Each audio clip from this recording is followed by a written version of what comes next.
Welcome to our channel. Today we how to enable Etsy ads for better offsite sales traffic. Detailed guide step by step clearly. To enable Etsy ads for better offsite sales traffic, start by logging into your Etsy account. Navigate to the Shop Managers section on the main dashboard. In the left-hand menu, locate and click on Marketing.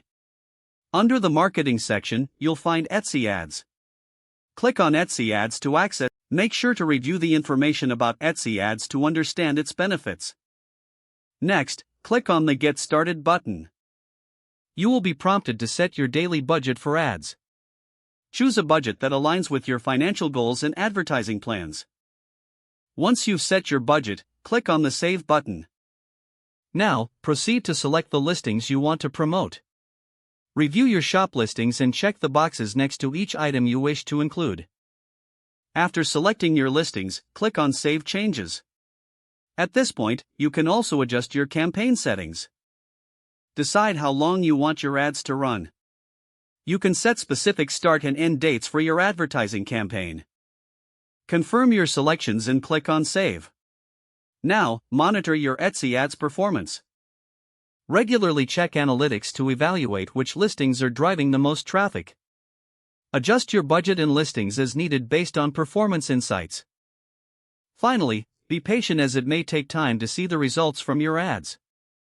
If the page does not load, refresh the browser or try again in a private or incognito window.